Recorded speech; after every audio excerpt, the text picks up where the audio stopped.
Ladies and gentlemen, welcome to episode 85 of the Gametime Gents podcast. It is me, Nardy, here with Fish and Zolt. As always, boys, say hello. Hello. Hello.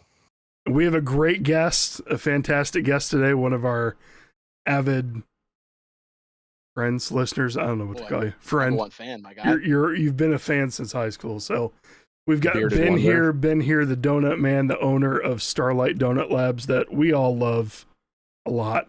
Some say we love too much, but You never love a donut too much. Come on now. true. Very true. Yeah, donuts don't go wrong. Tell my doctor that. Yeah. The good things in life are always what kill you. Yeah. Damn straight. Donuts, Damn straight. cigarettes. Kidding. Donuts, though. So good. So good. The best. But Ben is one of the only Cincinnati fans that we will associate with having on this podcast. We do know that, or as you all know, I'm a Browns fan. Zolt is a Lions fan, and then Fish loves the Eagles. So we finally have a Cincinnati resident in the house to kind of give us some feedback on what we've been saying about the Bengals lately. Yeah, the blasphemy that y'all have been spreading most recently in your draft grades. Come on now. As F across the board? Hey, I mean, their off season was good, but the draft Sexy itself Dexy. was, Sexy Dexy. That's a draft pick. That's a draft pick. That draft pick was used to get that man. I did use him on that a alone graphic gets as him well. to a B. Yeah, you use them all. Come on now. I mean, that is alone makes it at least a C I think- to a B. Just that one I think that's single the- move. Best use of their first round draft pick since Burrow. Exactly. I don't disagree. And that, getting Burrow, that was Okay, stellar. if we're gonna Beautiful. throw trades in there, then the grade's higher than enough. I'll give you that. Yeah. That was based But off of you could just even purely do we don't have to do all the other trades that makes their offseason amazing, wonderful. We're talking Super Bowl or bust this year. You know what I'm saying? We ain't got to talk about Alright, all the people. just that like we said with Nardy, We can do we'll circle back week eight, just and we'll talk to you and just see how that. you're doing. Hey, we're starting out strong. First 7 weeks, we got 1 p.m. games. I mean, 1 p.m. That's gold for Joe Burrow. He loves it. Sure. I think the Browns have one game that's not at 1 p.m. and it's in October against the Steelers. So pretty pumped about that. checks out. Yeah. I think last year Lions we gotta were all go. 1 o'clock except for the overseas game. Lions got to go across the pond. To which place now? Because there's like 18. Germany. Okay. It's Germany. So Okay. Because I think they're playing in Paris this year too. yeah, they're playing at FC. I'm not even gonna try and it's Bayern Munich Stadium. Yeah. Oh, So yeah, size Bayern of Munich. Bayern. I don't know. They pronounce things differently over there. It's Bayern. Thank you. I didn't know. I really didn't. Please. That's right. Yeah, dude, they've got so many night games. God, I'm gonna be so tired. It's fine. Yeah, but Ben's here to break down the schedule with us a little bit. We do have some other news to talk about before we get into that. Rodgers is back. We haven't been able to talk about this yet. We speculated he'd be back, but I guess after this most recent Darkness peyote quest he went on, he is definitely coming back for one more year. Him and Mike McCarthy are going to party like it's 2011 and try to win in this league together. So we will see how that goes for both of them. What do you boys think about Rodgers coming back on one more season? I think it makes sense. If he didn't come back, the Steelers would have been absolutely done for. I honestly, I think the reason why he did come back was the Pittman trade. I think them signing Pittman, giving him a big physical receiver, especially where he doesn't need to heave the ball down the field constantly. I think he's going to rely on him a lot, plus the run game with both Warren and the other guy there. I mean, it could be nice as long as he doesn't blow out his ACL the first play. I think he might be, or his Achilles. I think he might be okay. Well, he's not playing at MetLife, so should be okay. Mm. I don't know. Good for him. That's awesome that he wants to continue playing the game that he loves. He was on the Packers for years, so I hate the guy because I'm a Lions fan. But and now he's on the Steelers, and I hate the Steelers. So I hope he loses and then retires. I don't know what you want from me. Yeah, I hope they lose every single game. Except for the Browns. Yep. They'll win those. Every single game. I want every single they'll game to win be those. over. I mean, probably, but no. Yeah, I think that Aaron coming back is interesting. He says for sure it's his last year, but if the Steelers make the playoffs, something like that, I think he'll probably Brett Favre everybody and come back one more year. How old is he now? Probably 45. 44? He's in his 40s. I'm going to look it up real quick. He's 42. He'll be 43 in December. So he's getting up there, I did not remember that they were they won the division last year, which just sounds wrong, gross, and nasty. Well, that's because the Ravens just fell apart. Yeah. Derrick Henry forgot to hold on to the football at the beginning of the year, and then Lamar got hurt. But yeah. And their offensive coordinators now are head coach, so can't wait for that. Yeah. Great choices made. Don't take the DC that everybody loves and is great, and people super love him. He's fantastic, and nobody would want him to not be there. But yeah, no, the right move was made. I mean, Jim Schwartz. Yeah, that's who he's talking about. Yeah. Are we 5 minutes in yet? Yeah, we're 6 minutes in. We passed 10. Fuck Jim Schwartz. Whoa. All right. As a head coach. Oh, I didn't. Has he been a head coach before? I didn't even realize. At the Lions. For the Lions. Oh, heard. Yes. Yeah. Did he go 0-16 there? Yeah. He went 2-14, 6-10, 10-6, 4-12, and 7-9. Gotta say, I kind of understand why they didn't want to make the man the head coach. Then, golly, yeah, that we'll wasn't just a 1 year and done. That was like 4 or 5 years. Golly, we'll just make a first-time 6-year-old head coach because that's been done before. He had Matt Stafford and Megatron, by the way. So but not much else. Yeah, there was. I know, and the front office was also just in shambles. But I mean, I don't know. It just reminds me of the bad times. So you get to face the Browns as a. I don't know where Jim Schwartz is. That's a good question. I don't think he's anywhere yet that I see. I assume he's somewhere. I don't know. The firing might have happened so late after all the other hiring cycles or something that I just didn't. Yeah, I don't know. Like Fish talks about this a lot with what's the Eagles DC? What's his name? Fangio. Yeah, Vic Fangio, who's a fantastic defensive coordinator. We've seen the Eagles defense the past couple of years and how great they've been. That man probably has coaching offers left and right. He's good at what he does. Do what you're good at. There's nothing wrong with that. If you still have a top 10 defense and you win a Super Bowl, no one's going to be mad. Well, that's the same thing over with the Chiefs, right? Isn't Spagnuolo been with like Andy Reid for a while? And I'm sure the amount of championships and things that they've gone to, that got to have tons of offers coming this way. But it's like, hey, you're great at doing what you're doing. You don't have to deal with all the other BS, media and different things. He's been the DC since 2019, and he's won 4 Super Bowls with them. So Spags tried to be a head coach with the Dolphins, I believe it was, and it didn't work out very well. The Rams from 2009 to 2011, and then also was the interim head coach of the Giants in 2017 for a little bit. So, cool. So not the Dolphins, but yeah. Anyways, not non-memorable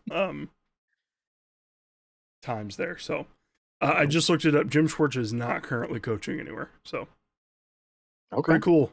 Come on down to the Bengals. Help beat the Browns. Dude, I'm actually scared of your guys' defense. With all the changes you guys made, I know it's pretty scary. I'm telling you, man, Super Bowl or bust, brother. Especially I'm here for it.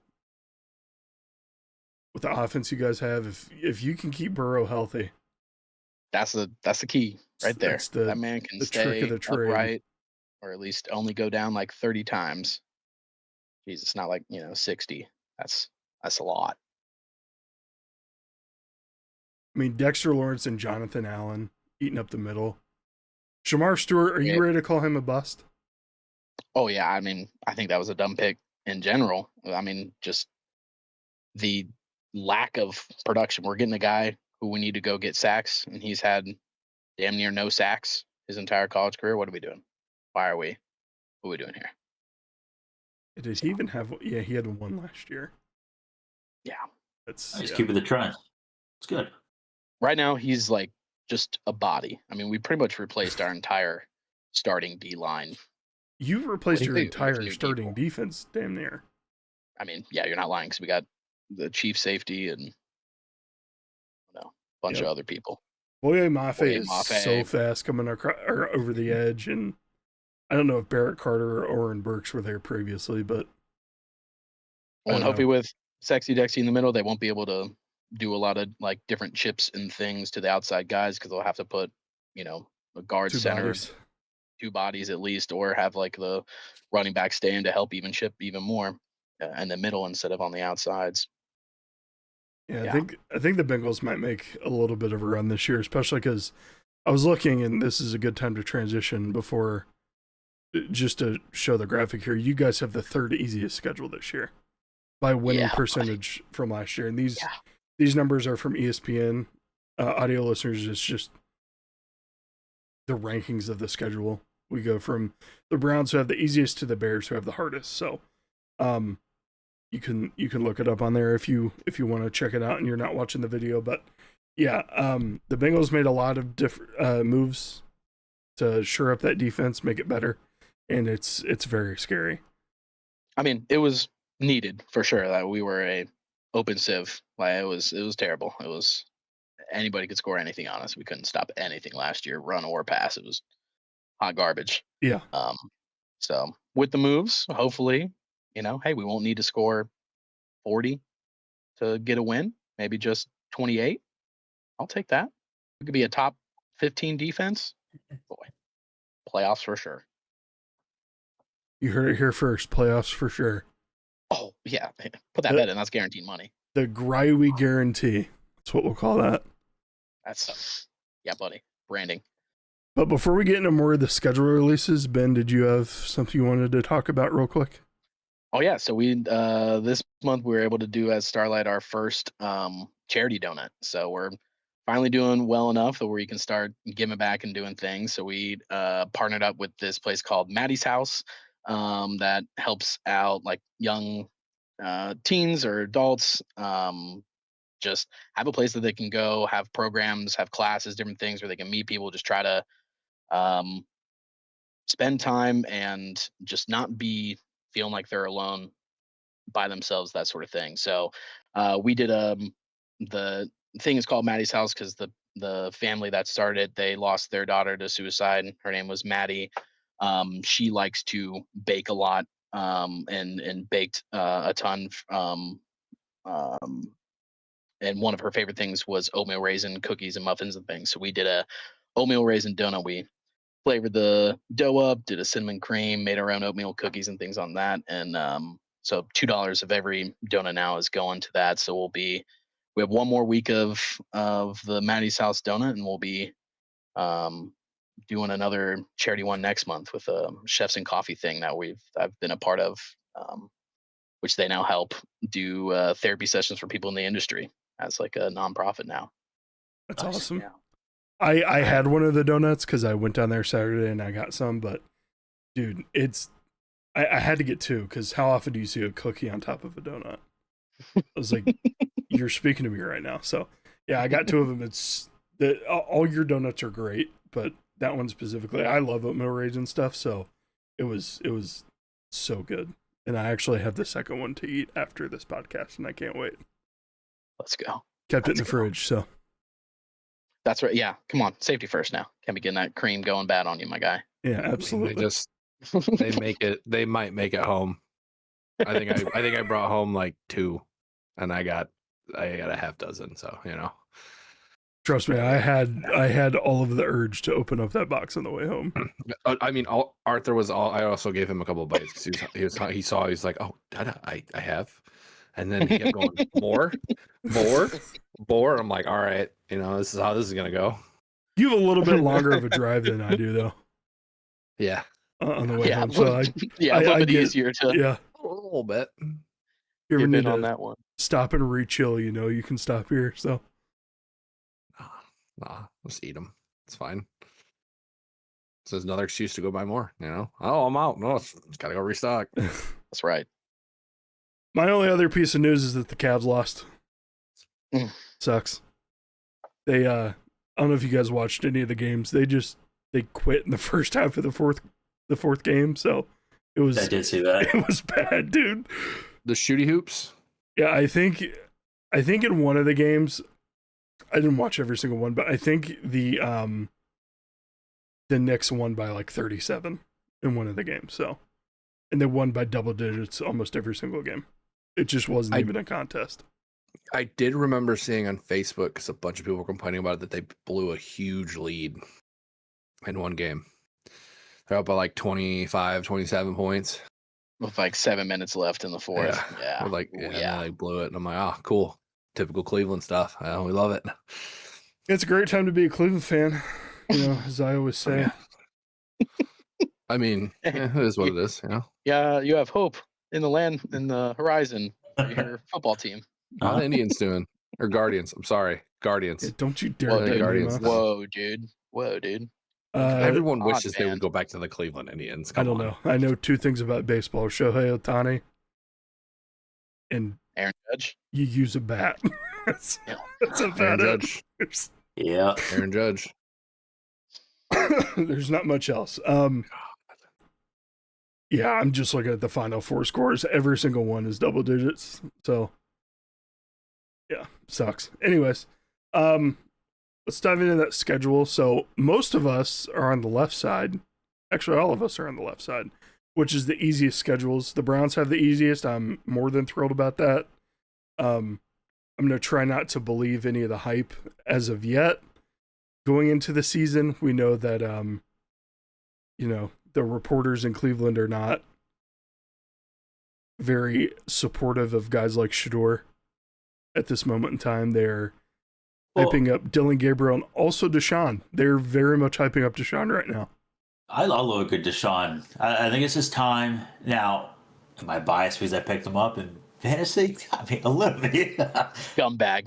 I need a little help there. I need a little help, but Fish picked up someone that's not a running back. Oh, sure well, he's okay? There's no other running backs out there. One, I need a couple more actually because Josh Jacobs incident. But yeah. Oh shoot, we should talk about that too. Yeah, I mean, he's got 38, charges on him. He'll play in 2029. Oh, at this point. And don't forget, Rashee Rice is violated his probation too. He's going to jail. Yeah, but it's only 30 days. It's only 30 days. But I texted his agent too. He did it purely to have that surgery to kind of scrape out the rest of it. That was just because of that. You know what they say? You want your rehab while you're in prison. They have the best rehab facilities in state prison. That's what I hear. They really do. Do they? Which, yeah, that's what some are saying. At least that's the people that are texting me. That's what they're saying. So it is interesting, though. So there is a player out there who could be on parole, who is still young enough, who really only played a year in the league. I'm gonna bring this guy up again. I'm curious, right? Who takes a chance on him and picks a little Henry Ruggs action. Mm-hmm. Little Henry area rug. It's just like I've seen a lot of talk about him on Twitter or X, whatever it's called now, about people wanting that, teams that need wide receivers. It's like, hey, he's been working out in prison. He still looks good. Like he's not reading, but he's working out, which is the important thing. So look, all I'm saying is, right, Michael Vick did his time. I might. I picked him up last year, and I had to drop him. He was in a roster spot. I thought I was the GM of the year at this point. Oh, that's like, big brain moves for sure. The Chiefs are going to get him. They got Juju Smith. Like, come on. Like, it would have been great. I didn't know he picked him up. But I don't know. It's almost getting to that point of season's almost back. You're having people. I mean, this is the unfortunate thing, right? As soon as football starts, right? The OTAs, the two-a-day, stuff like that, people would mostly the Giants, people go down with injuries. A lot of it's been receivers the last few years. I mean, this is a low risk, high reward, if anything, outside of, the fan base saying, well, he doesn't deserve a second chance, yada, yada, yada. It is just something to kind of keep on your radar where someone could be like, the hell with it. We just lost 3 receivers this week. Let's go ahead and give Ruggs and see what happens. We pay him $400,000 min, and he turns out to be something stellar. If not, then, they lose 12 jersey sales. So. And he could go back to the Raiders, He hasn't. There's no wear and tear on him outside of prison. That's it. Yeah, shiv here or there. Your prison might be a little taxing for some folks. Yeah, but not him. He's on a couch. He's playing pickleball on the weekends. Like, there's nothing wrong. No, he got transferred to a medium from a minimum because he broke the rules. Doesn't say what rules. Oh, but this article I found on Yahoo Sports says that the Nevada Board of Parole is expected to make a decision by June 14th, and the earliest he can be paroled is August 5th. So it's possible. Lining up. It is possible. Just saying, everybody's got some waiver wire action out there. Drop some fab on this man. If any of the guys are listening right now, 150, 200, easy. You guys can get them for a steal. Speaking of fab, I saw Quiche put Josh Jacobs up on the trade block. I offered him one singular fab dollar. It's all right. Nicely's already in another chat because I traded Josh Jacobs. I traded for Josh Jacobs last year. Nicely was like, well, oh yeah, I think I already traded him. And I looked, and I was like, shit, I got him in like 12 of my leagues. Fuck, man. I think it was Bosom's text, and I'm like, what?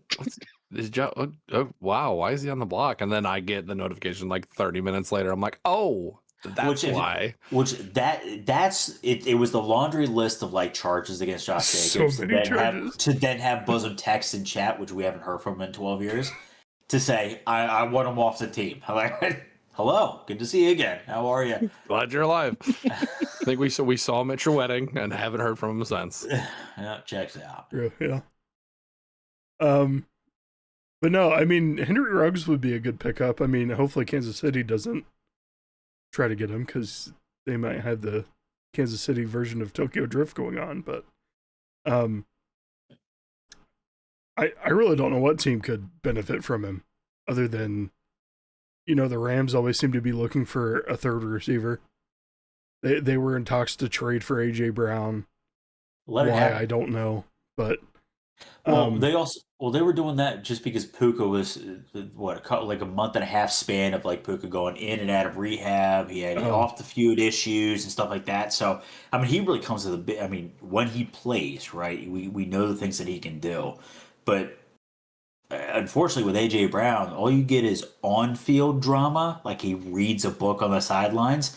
He's not filming a TikTok and then going to rehab. So it comes with a big question mark with him. And they did just pay Matt Stafford like $60 million for an extra year or something like that. So, I mean, if you could trade a pick or trade a player of a question mark for someone that's already certified, I could see that swing. But I mean, we have until June 1st supposedly. All hell's going to break loose at AJ Brown. Yes, please. I mean, we got Lemon. So, I mean, the hell with the guy. It is what it is. Let him walk. Hey, I mean, when he was reading that book, didn't they win the Super Bowl? Yeah. Didn't I mean, it was a pop-up book, but I mean, yeah, I get it. Didn't he score? Didn't he score in the Super Bowl? Everyone on the team scored except for Saquon. Yeah. Everyone on the team scored. It's just, I don't know. It's the next couple of weeks is going to be very interesting as we start to approach like the June 1st and then, the Henry Ruggs stuff. It's going to get interesting. I mean, Howie Roseman's just going to do Howie Roseman things and swindle somebody. Yeah, I can't wait to see what pick package they get in return for him. 7 first-round picks and 12 firstborn children. I think he hypnotizes people over the phone. Howie Roseman. I mean, he's a strange guy for sure. Like his interactions are like when he drafts somebody and he's like high-fiving himself and then like goes out for a handshake. Everybody's like, this guy. He's the guy that licks the hot dog. I said that last week. He's the guy that licks the hot dog. from the league. He's the Oracle. And the kid was weird too. So We know but what he did before he was a GM, right? tell me, talk to me. He sold timeshares. Oh, You know he's a good salesman then. Nobody wants him I from just us. got no idea. his Totally fits him though. Yeah. Yeah. his interview, he just showed him his sales numbers for timeshares, and their jaws just drop. Like, you're hired. You're hired. Man a job. Get in here. But yeah, Henry Ruggs, I don't know. It could be he could bring, that stretch the field presence on any team, but I think you're gonna have to see quite a bit before I pick him up in fantasy and Worcester roster. I think that man's gonna be riding a practice squad for a little while. I think it really depends on where he goes. If he goes to the Titans, yeah, he's playing. He's on the roster. If he goes to Vegas again, if he goes back to Vegas, he's on the roster. I mean, Carnell Tate there has been flashes already of videos of Carnell Tate doing incredibly well so far with. Well, they got him and Wandale Robinson. They got a nice little Wanderlei duo there. I mean, it looks pretty decent. Looks pretty decent. Can't forget about Zoltowski's boy Chimere. Mary DK? Chimere DK. Yeah, he's a great pickup. Glad I picked that man up in fantasy. I'm sad for all the wide receivers they taken because I really did like him. Who else? It was the guy from Arizona too. I had a couple good wide receiver picks last year for fantasy. Oh, Michael Wilson. Yeah. Michael Wilson. Yeah. But Henry Ruggs is 27. He's been out of the league how long?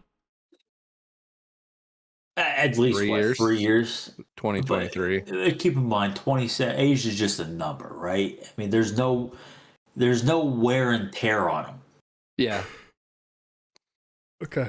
Keep telling yourself that. Why don't you pick him up again? I might, but 151 stabs will get you a Henry Ruggs. You're dropping 150 tonight. I'll put 150 tonight. I'm gonna get a sleeper notification here. When is this airing? Hold on, because I gotta text a few guys to make sure. Tomorrow. Sorry, he only had 2 seasons in 2020 and 21, so he played 20 games in the league. So And did he do anything of note in those? 2020 he played in 13 games, had 26 receptions for 452 yards, 2 TDs. And then in 21 he played 7 games, had 24 receptions for 469 yards. So and then drove 150. So is that when he got in trouble? Was 2021? No, it wasn't. I don't know how fast. It was also that he was double the legal limit. He was hammered. Well, and he ran into someone. Yes, playing for Vegas will do that to you, I guess. He killed a woman and her dog. Yeah. Yeah. So, yeah, 2021 was the car crash. Okay. He was driving 156 with a BAC of 0.16. So, jeez. Yeah, don't do that.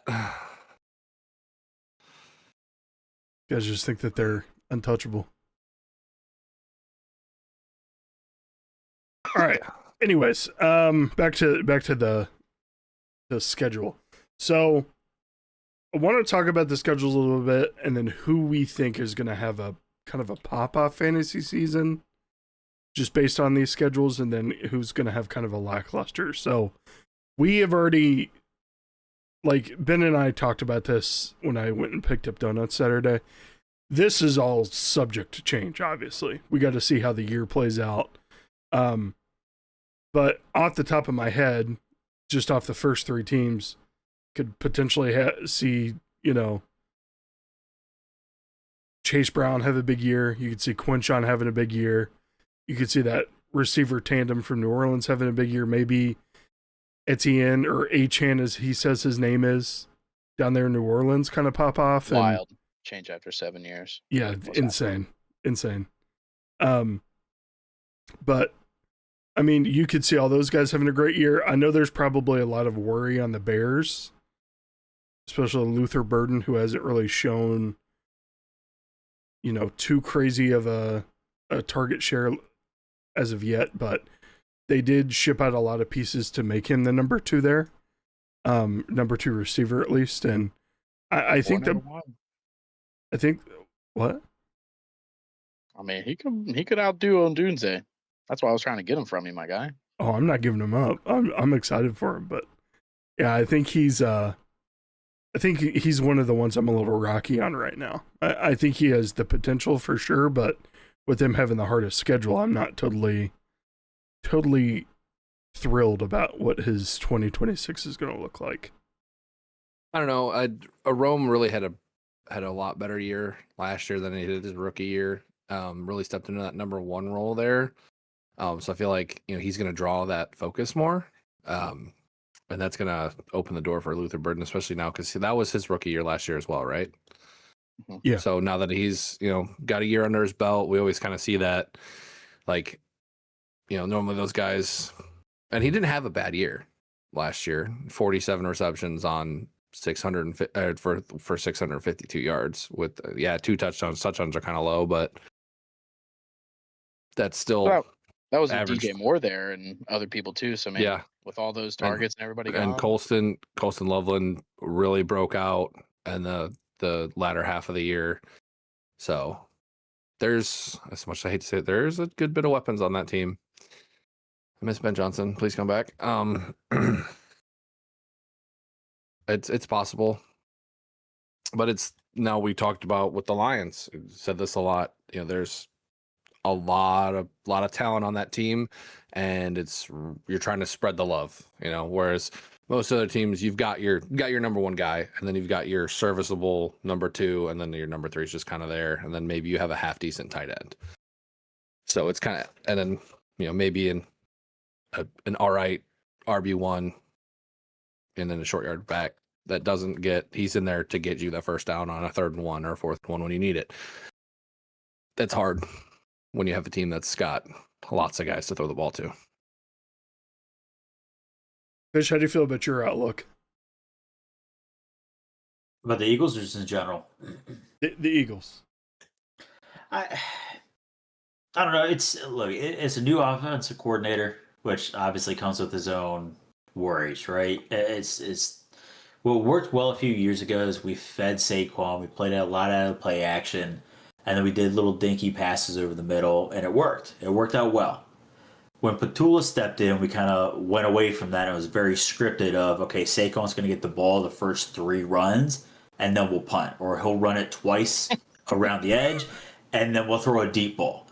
So, honestly, rocks at the windows? Yeah, kind of deserved. Let's stop doing the same shit for 17 games. It's really just, I don't know. It's going to depend on that. The schedule difficulty, it's great to have the number 10 spot of the easiness. Anybody, and we all know this. We've watched many years, played many years of fantasy football. We all know that any given Sunday, anybody can beat anybody. So, the strength schedule from the Bears, from an offensive standpoint, that sucks. Do they have enough talent? Absolutely. We all know their defense is absolutely elite, and they will keep them in most of these games. So, I don't know. These things here, I think the biggest concern that I have on the strength of schedules, and I want to point out to the Cardinals, who the beef brisket is holding out until he gets a new restructured contract. That there is a detrimental piece to that offense. They still have James Conner. They have Trey Benson. Unleash Trey Benson. They've got a lot of good offensive weapons, young talent. Trey Benson. Anybody have him in fantasy, or is it just me? I think they just drafted a guy to kind of take over there, didn't they?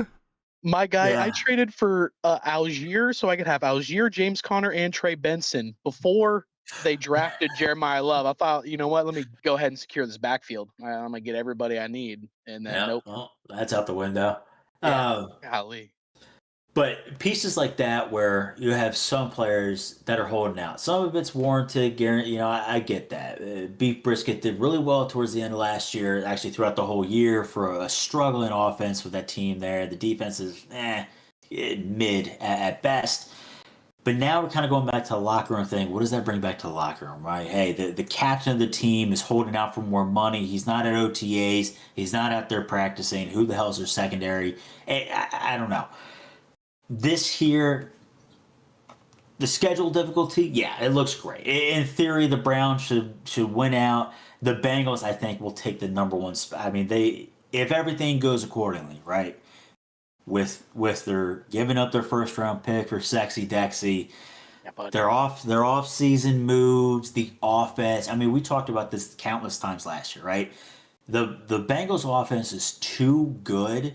If they just had a top 20 defense instead of top 40, it would have been playoff bound. It would have been one of the most dangerous teams to go in the playoffs. With that being said, the easiest schedule, we knew the offense isn't a problem outside of keeping Joe healthy. It's the defense. And it seems like they've reworked everything.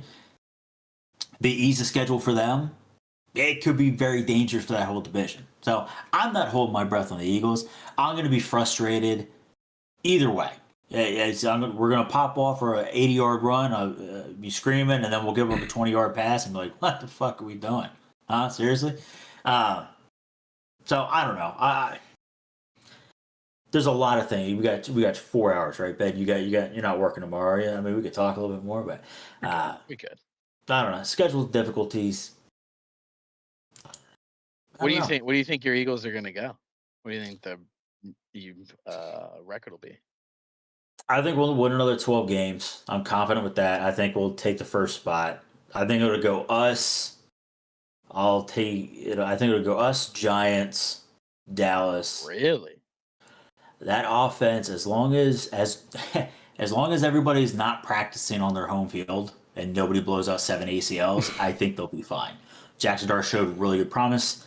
Keep in mind, he had Malik Neighbors pretty much absent all of last year. They have a good running back with Cam coming back from injury. The offensive line is not horrible. They did get Isaiah Likely. Jim Harborough's there. I mean, it's a different ball game, different team over there. I think they'll take second. I think we win at least 12 games. I mean, there's going to be some easy ones that we'll look and go, yeah, we'll definitely beat the hell out of the Browns, and I'm sure we'll lose or some stupid thing like that. But then we'll face the Patriots and demolish them. So, again, that all stems from what that offensive coordinator can do. I don't think Brown leaves, though. I think Brown gives it one more year. There's been a lot of high praise from Saquon and a lot of the other leaders on this team about what the offense is doing right now, based on schemes, based on playbooks that they've looked at.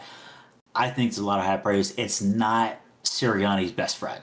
So far, Sirianni's hired 2 of his best friends, and they've been run out of town.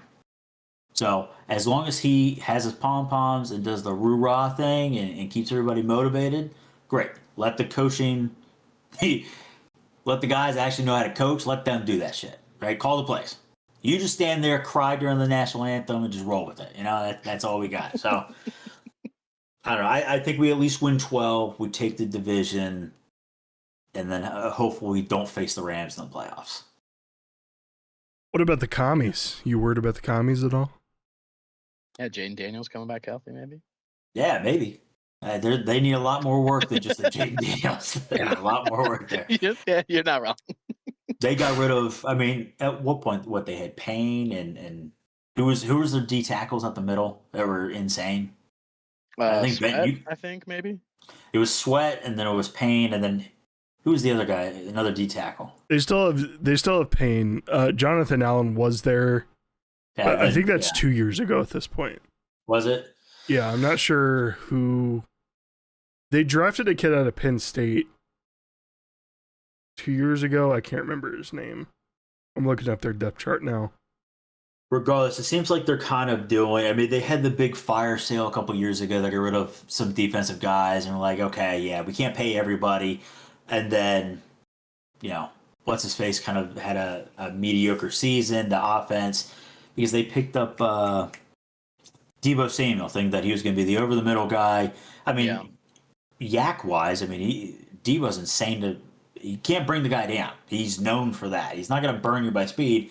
He's going to burn you with his shoulder and then constantly running around people. So I think they got burned bad last year, just really subpar performance. And that division, I hate to say it, even with Dallas and the Giants kind of beefing it up, this is kind of their year of like, okay, do we wash everything? Dallas is getting a little older. Giants are new, young. Eagles are young, or do we try and compete and contend? And it's just I don't know which way they're going. They're doing some smart moves. They draft well, and then they get rid of these big name players. I'm like, now you filled this hole, but now you got these holes here. So Yeah.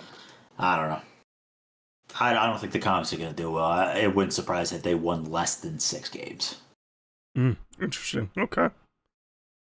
I'm not gonna say you're wrong on that at all, because you're right. They do need a lot of work, but the other team that stuck out to me here, and this was before the Josh Jacobs news, was the Packers. Now that he's not going to be, well, we don't know, right? He could still be there. He could still play a full season, but the way these things go with the NFL, when they have their own punishments that they hand out that don't necessarily align with the punishments that are handed out by, the judicial system. If Josh Jacobs misses the year, let's just say worst case scenario, they've got a guy named Chris Smith backing him up. They don't have him anymore. I don't know where he went. I tried. I think Seahawks maybe. Did he go to the Seahawks? Because it was Elijah Emmanuel, right? That was his name? Yes. Yeah, he's no longer there. So Chris Smith, I think he's been in the league for a couple years. Or Chris Brooks, I apologize. And then they have Marshawn Lloyd backing him up, who never really kind of panned out to what they wanted him to be. And we already know that, the Packers have a bunch of receivers, but it really kind of seems like they don't have a number one. So I'm not sure what that looks like for them going forward. It might be a rough year for Packers fans. Good. Good. You can look at it this way, right? I mean, yeah, he's got a laundry list of things that obviously everything was wrong that he did. We know he'll get hit with 6 games max that he'll miss middle of the season, so or at least early on. Is missing Josh Jacobs detriment to that offense? Yes. We know that the Packers, the only way that they start getting going is they get him going. If he is a successful game, their win percentage goes up by 80% because then it relieves all the pressure off of Jordan Love and any of the 17 receivers that he has. With Jacobs most likely seeing suspension for however long, at least 6 games for what he did. Now, wait, if there's a video that comes out or if there's photographs or any of the aftermath, then obviously that can make things a lot worse. But now you're talking that's a big hole to fill with the Packers being known for their run game. They can establish the Josh Jacobs run game.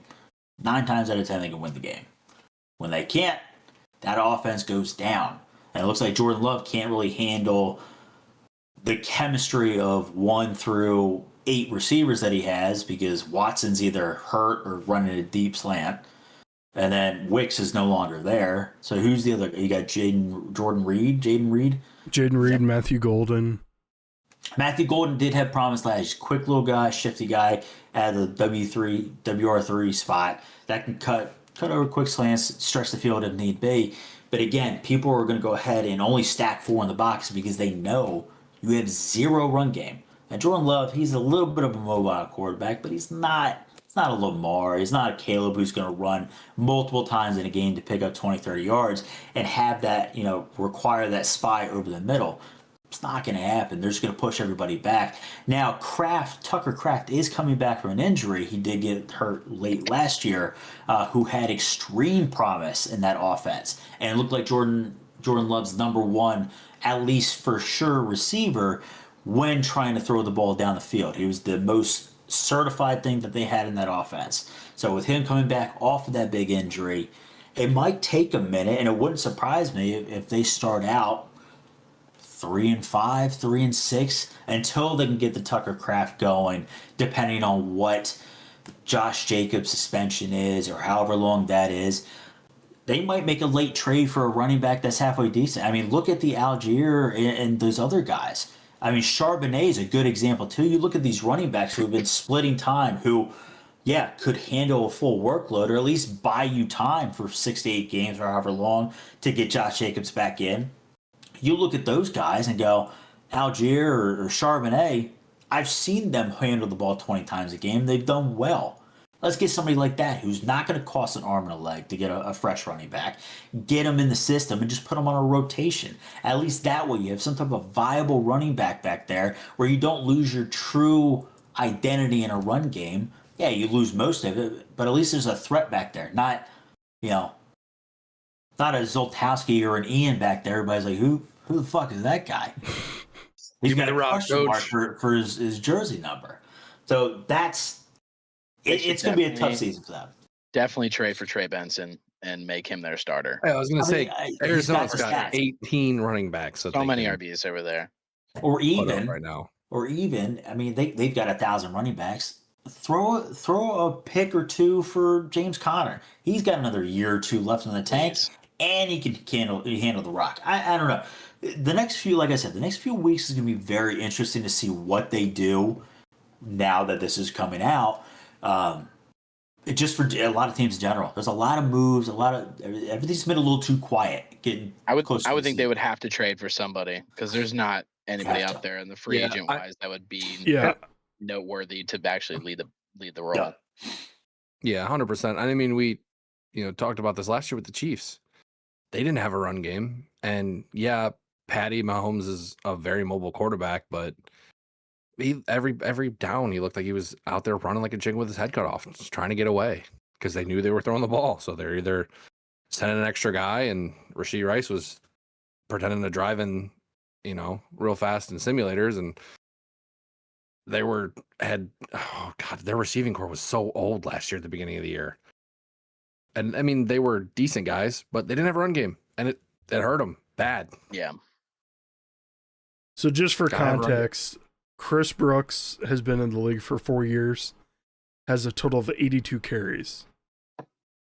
Marshawn Lloyd has been in the league for 1 year. He was hurt all year last year. We're not counting that year. Has 6 carries overall in his NFL career. So you go from a guy like Josh Jacobs who gets like 300, 250 carries a year. He's got 1,840 in his career over, 7 years, 8 years? Yeah.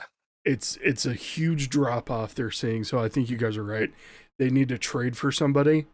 I don't know who they're going to trade with. The Cardinals do seem like a good team to go to. Please. I'd love one of my washed up guys turn into a diamond in the rough, baby. Please and thank you. Maybe Zeke Elliott will come back. Gross. Be a Packer. And his little mid-dress. Stick one to Jerry. Yeah. No, but I don't know. Anything else stand out to you guys about this? I know this is kind of a silly show to even put out, but because once kickoff starts the first game, it none of this matters. But yeah, I mean, we talked about the Colts last year. What do we have them winning? Maybe 4 games. Yeah, I think they won on 5 to 6 until they won like 8-0 or something to start. Yeah, and then Danny Dimes got hurt, and the season just fell apart. They brought Phillip Rivers out of retirement. Looked decent. Well, he did that for. Man did that for a 5-year renewal on his insurance. He did that for exactly. He's 38 kids, so he's like, I don't care about the Hall of Fame. I'll get in eventually. Do you think he'll come back in 4 years and play again? Yeah, it's about that timeline. It's two things before we carry over, whatever. I feel bad for looking at this, right? And you're thinking there's a couple teams out there, for the love of God, can we just one successful or mediocre successful season? And it's the Jets and the Dolphins. Dolphins just extended a chain, worth it, right? He's the focal point of that offense. I don't know who the quarterback is. The only weapon there. Malik Willis. Malik Willis. So, and Quinn Ewers, who they're going to be running the option game. Triple option with Willis. 1,000%. They lost Jalen Waddle, so you figure, okay, Malik Willis, he had flash in the pans. Let's go ahead and sign him. Yada yada yada. Great, he looks fine. And then boom, second most difficult schedule with already a shaky defense. Oh man. And the only offense that you have was going through a chain. So if you have him in fantasy, he's going to get 10 receptions out of the backfield for 20 yards, and he'll get you 20 points. But that team in general, there's nothing else going for them. And then the Jets, they draft that young, great-looking tight end. Who the hell's throwing to him? Old man Geno Smith. And they have, what is it? Out there chasing a bag. I just don't see too well. The 21st. So it's sometimes you wish for some of these teams I'm curious what you're like when you win 2 games in a row or like you're on a positive trend. I can't remember the last time Jets were on a positive trend. I can't remember. I think Rex Ryan was there. Yeah, and he coached at Buffalo after that. So it's been a while for the Jets. Yeah.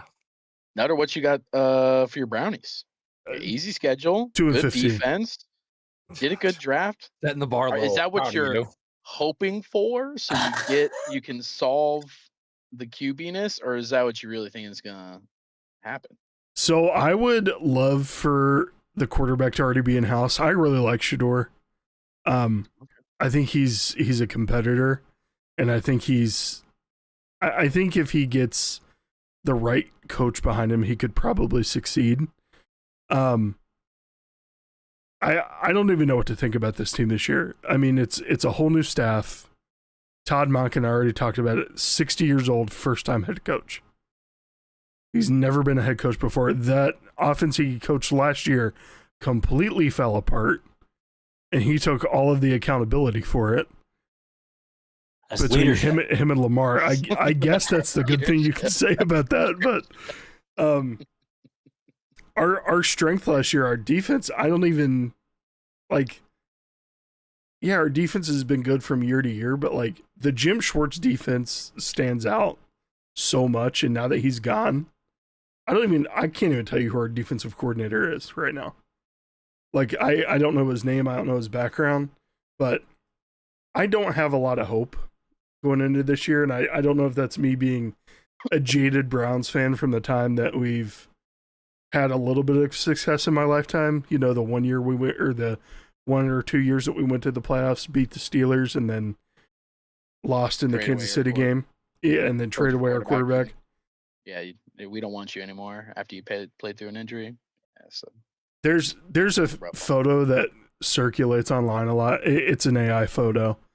It says in an alternate universe, and it's Baker, Miles, and Nick Chubb just together smiling, holding a Lombardi trophy. And I'm like, I don't know if that ever would have happened if they would have stayed together, but man, does that hurt to see. That is just painful. So yeah, I don't know. I mean, the good thing is, I mean, for all of the AFC North, we have the 2 conferences were teamed up with the AFC South and the NFC South. Bad. I think bad football teams. They're so shit. I mean, any of those, like the best you're looking at is maybe their winner will be 9-8. You know, like some shit teams going on in there. So,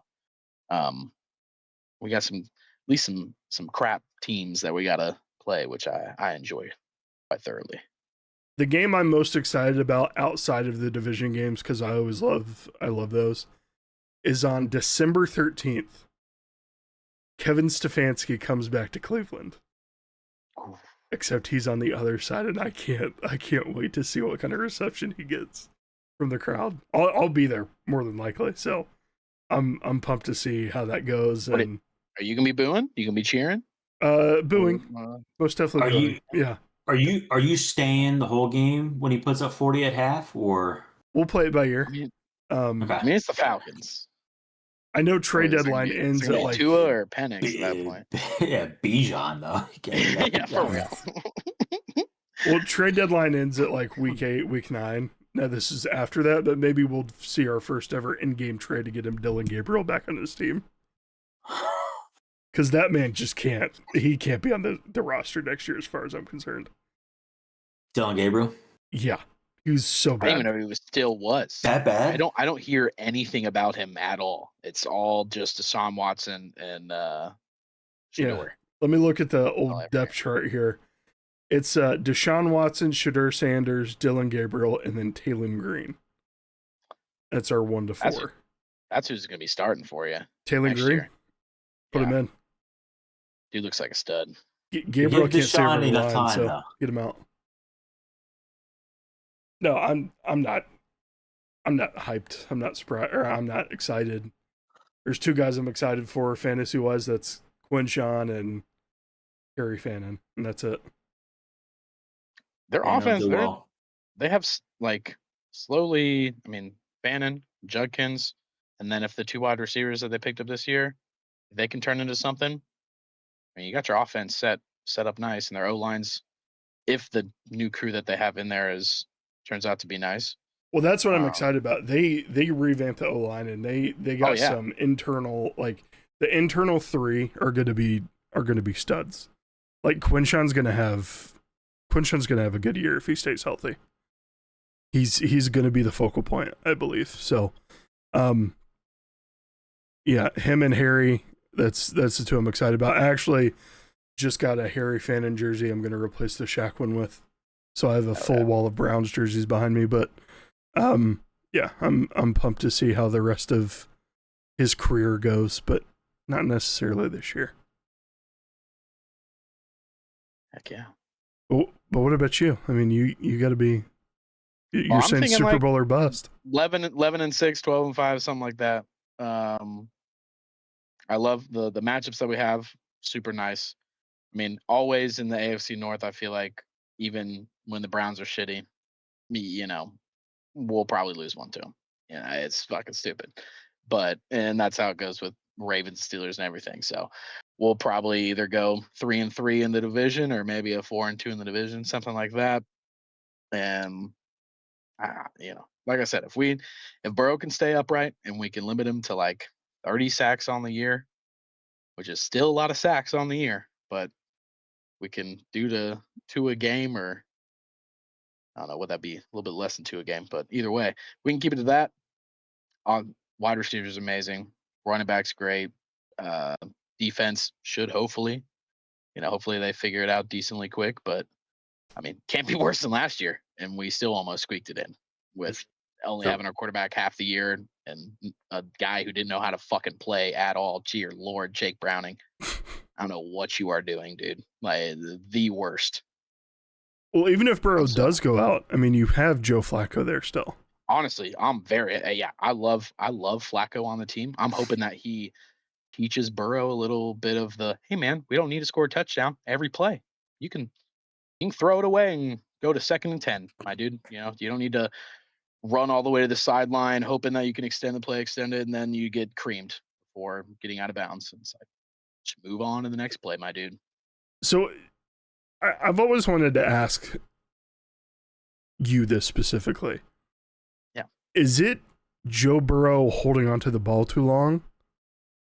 Do you think that plays any sort of factor into it, or is it just the offensive line has been awful? The O-line is bad, don't get wrong. The O-line is bad O-line, but when you saw the change from Jake Browning to Joe Flacco when we had him last year, the Jake Browning games, it looked like our O-line was the worst O-line that has ever existed in the history of all football. And then Joe Flacco gets in there, who is less mobile and can't dodge a sack anywhere near as well. But the sack rate went down immensely because he wasn't afraid to throw it in the dirt in front of somebody or dump it off and just get 1 yard or chuck it out of bounds once he was out of the pocket or whatever. Like I think with Burrow, he does a lot of the same things as Jake Browning was doing, but just I would say maybe at 50% of the time he actually completes it and makes it look good. So it doesn't look like it was a messed up play or a bad move for him to do that thing. But I think he's always constantly trying to extend the play, look for the person downfield, try to make the thing when it's like, hey, dude, that play call wasn't the best for the defense that was called against us. We need to just move on to the next one and keep you healthy either for this drive or for the next drive. And if he can get some of that if some of Joe Flacco's knowledge can wear off onto him or he can see that, hopefully he can change how he plays a little bit so he can just be moving on to the next thing and not feeling like he has to win on every single down. And I think because you also saw at the end of last year, I know PFF is not, the best at all the ratings things or whatever, but they had the Bengals as like a top 10 O line in the second half of last year, after they went through all the BS in the beginning of the season. So, Yeah, I um, know it seemed like they improved quite a bit. so I think, even without them, because they didn't really change that much on it, they drafted some like backup centers with potentially Ted Karras not being there after this year, but they didn't really make any big O line moves besides just bringing back Dalton Reisner, he's an all right guard. I like the continuity and not having to get chemistry with another person or whatever. But um, even without making big moves in the thing, I think is if Joe Burrow can be just more concise and just be like, all right, nope, we're moving on. That play didn't work, and just realize that 3 seconds into the play instead of 6 seconds in the play while he's getting buried into the ground. Yeah. Dude, I'm so nervous about you guys next year. I think you're gonna do well and probably make it to the playoffs and maybe make it deep into the playoffs. And I can't have that. They need to, because I feel like if we don't do something, win something serious, get a Super Bowl, and this last little bit of Joe Burrow's contract that we got here for the next couple of years, I don't think he's signing to come back. I think he's gonna be like, you know what, guys, it's been fun playing for a shit franchise. I'm gonna go ahead and try to actually win. Somebody who tries a little harder. Maybe he'll go north. Well, no, I said with a shit franchise. He was already upset about playing with a shit franchise, so he wouldn't go. Well, maybe he would bypass the most immediate team north, then maybe go further north to the Lions. Lions are good. Maybe at that point Goff is looking to retire. So I don't know. Or, he goes north into the right.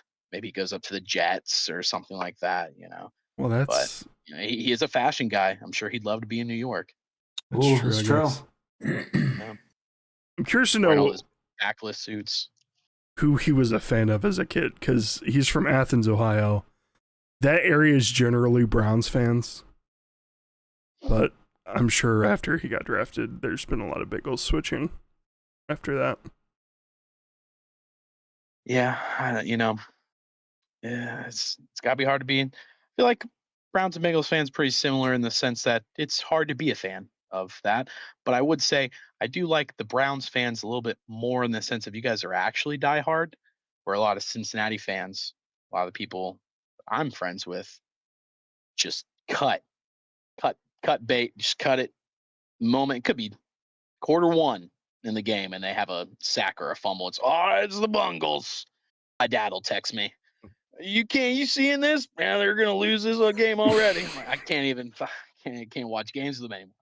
Jesus, dude. It's a fucking game. Like, can we just do you believe in them or not? Can we at least wait? Golly. It's like there's a reward for championing their demise the earliest. Real quick, a story before we leave here. My dad, brother, and I have season tickets at the Browns. We go see most of the home games. There's a guy that's been sitting behind us, like back right, every year. In every single game, he picks a new player to just motherfuck the entire game. And there was a game we went to, the entire squad was playing so well. There was no one to get mad at. There was no mistakes on our end. He motherfucked the sun the entire game. The sun in the sky. He motherfucked the sun the whole time. His son, you motherfucker, you better drop down behind the scoreboard. I'm sick of you. I'm like, this guy just comes here to complain. Like, it's crazy. Man, he's just mad at the world. He's mad at everybody. Trying to find some. Where am I going to direct this? He's always wasted. Shout out to that guy. He makes going to the game so much more enjoyable, especially when we're losing. We can always laugh at something, and it's going to be that guy. So, but yeah, I don't. Other than not knowing how the Browns are going to do, 4-13 is my final. 13, okay. We'll beat every AFC North team once, and then we'll beat the Falcons, and I want you to know I was doing a little prep trying to see what people were saying for schedule things and releases and whatnot. One of the dudes on CBS had the Browns winning 9 or 10 games. I said, "Sir, what are we doing here? I don't think so. What is all this?" I've He had like seen that, everybody. and then I saw someone had them going at 2-15. So I think the Browns are one of the biggest question marks going into this season. I see them like solid 6-7. Listen, throw it up there. I hope Right in not. there. I hope not. Damn it. If we're not going to go to the playoffs, just tank for Arch at this point, or whatever other quarterback is going to be there. But before we wrap this up, you guys got anything else to say about the schedule? No, I don't think so. Just ready for it, man. Freaking trade season in fantasy, moving and grooving. I don't know how many days football's away, but it's too far. I think it's still over 100 days, but barely. So we'll be here in the off season, though. Ben, you're welcome to come back anytime. We always love having you on here, brother. Fuck yeah, man. Love you guys. Love listening to you guys. Love getting on here and bullshitting, talking football, man. It's the best. As much shit as you talk Saturday, I figured you'd come on here a lot, talking a lot more shit. But there was no pushback. You guys seemed open to my my concerns of the facts that I was bringing on how good these Bengals are about to be. Could be shaking your booties. Just wait till next week's episode when you go, this guy doesn't fucking know anything. This guy sucks. Your last guess, he's a fucking idiot, dude. We'll check in week 8. We'll see how you're doing. And then I'll get the text. Wait, seriously, man? Really? There's no way. Wait till I'm off air. I got it. I get you. oh. But as always, we appreciate you listening, appreciate you watching. Always CGG. Thanks for being a gent. We'll see you guys next time. See you guys. See ya. Bye.